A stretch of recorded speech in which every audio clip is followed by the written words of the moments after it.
天气呢是越来越热了。随着人们的生活水平的提高呢，炎炎夏日啊，空调呢已成为人们生活中必不可少的电器之一。不管呢是夏季啊酷暑，还是冬季的严寒，都能呢让人感觉到舒适的温度。不过呢，我们在使用空调的时候呢，时常呢会听到人们说起呢，将空调呢开到26度。有人说呢这样呢更省电，也有人说呢这是人体感受到最舒适的温度。究竟呢这样的说法有没有道理呢？今天呢我们家因为呢空调呢需要维修，就请了一位专业的师傅上门。空调师傅呢就跟我说网上呢传的26度呢并不是最适合、最舒适、最省电的。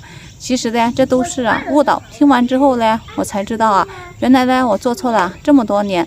那么多少度才是最省电呢、最舒服的呢？多亏今天呢来我们家维修空调的师傅告诉我，我就迫不及待的想和大家分享一下。大家呢一定呢要耐心的看完呢我这条视频。其实呢大家有没有发现呢，每年呢你把空调都开到26度，每年呢你们家的电费都是呢非常的高，让你呢非常的不舍得交这笔电费钱。其实呢开空调开到26度是最耗电、最不省钱的一种。炎炎的夏日呢，现在每家每户都会选择开空调来降温解暑。开着空调呢在房间里那是最舒适不过了。那我们平时是不是会直接的开到26度？其实呢并不是这样。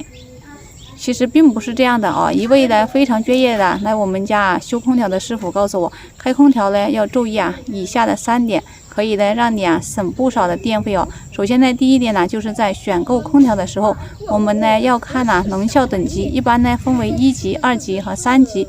1级呢是最省电的，3级呢是最耗电的。再就是我们在选空调的时候呢，要选变频的空调。空调呢分为定频空调和变频空调2种。变频空调呢会更省电一些，但是呢变频空调的价格比定频的价格要稍微高一些。第3点呢就是我们呢不要一会儿开空调一会儿来关空调。很多人认为呢就是这个空调呢一会儿开一会儿关呢是最省电的。很多老年人呢为了省电呢，看房间里面凉快吧就把空调关掉，然后呢热了就又打开。其实呢这样是最费电的。因为呢刚开的空调的时候呢，空调的压缩机是以最大的功率在运行，也是呢以最快的速度来降低房间的温度的。这个时候是最费电的。如果呢一会儿开一会儿关，那压缩机呢就会频繁的启动，以最大的功率在运行，毫无疑问呢就是最费电了。那么我们到底怎样开空调最省电呢？第一呢就是我们去房间开空调的时候呢，先要把温度调到最低。一般呢空调最低是16度。调低之后呢，我们呢再选择就是上下摆风。这个我们空调上面不是有一个这个按钮吗？上面呢有个上下摆风，我们就把空调出风口呢调至向上。因为呢风向对着上面的话，可以快速的降低房间的温度，同时呢可以达到很好的省电的作用。还有呢空调有个强劲模式，我们呢一定要打开。这就是开空调省电的第一步。第二呢就是晚上睡觉的时候如何省电呢？我们呢可以把温度调至26度左右，然后呢再选择除湿功能。其实呢这个除湿功能睡觉是非常舒服的。很多朋友使用空调呢都没有用到过它。那么呢大家可以去尝试一下这个功能。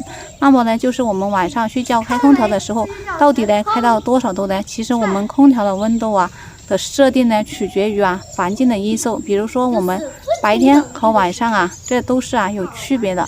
像白天的话，无论室内还是室外，温度呢都非常的高，非常的热。如果呢此时你开到26度的话，可能呢可以呢让你感觉到有凉凉的状态，或者呢还不够，还要呢再把温度降低，才能起到降温的效果。而晚上的话，室外的温度都会比较低，而我们在熟睡之后呢，身体的温度呢也在下降。如果呢此时你开到26度的话，可能呢你就会感到很冷了。特别是快天亮的时候温度就更低。如果这个时候我们呢又没有盖被子的话，就很容易呢导致着凉感冒。所以呢此时开26度就不适合了。而我们晚上睡觉的时候的最佳温度呢，我们一般可以设置为28度，这样呢不仅可以省电，而且呢还能保持温度一直处于恒温状态，不冷呢也不热，这样我们呢就不用担心睡着之后呢温度低而着凉的问题。除此之外呢，我们在睡觉的时候呢还可以打开空调的睡眠模式。这样呢，空调呢就会自动帮我们调节合适的温度，即使呢我们没有盖被子呢，也不会感到有丝毫的凉意，而且呢还能让我们睡一个安稳的觉。我们呢都知道空调温度呢越低就会越耗电，这种温度呢设置每高1度呢，至少呢可以省10%以上的电费。只要呢我们把这个空调开到28度，这个空调一个月下来的只要100块钱的。就是电费呢就足够了。自从呢我跟空调师傅学会了这招之后，第2天呢早上起来呢我都不会出现呢腰酸腿痛、精神不振的等症状哦。大家呢在使用空调的时候呢，切记不要呢就是对着正面一直吹，我们可以呢把空调防成就是这个防直吹开关打开，这样呢就能避免空调一直对着我们吹哦。还有呢，我们在吹空调的时候呢，也一定呢要保持室外的温度，千万呢不能太干燥，不然呢也会呢让我们感得到不舒适哦。还有最重要的一点呢，我们呢把空调就是关掉之后呢，一定呢要记得打开窗户勤通风，这样呢才能保持室内空气流通，让我们呢室内有个舒适的环境。而且呢，我们吹空调的时间呢不宜过长哦，这样呢对我们的身体呢都是非常不好的。好了，今天的知识呢就给大家分享到这里了，大家了解之后呢可以分享转发给你的家人和朋友，这样呢能让更多的人知道帮助呢更多的人。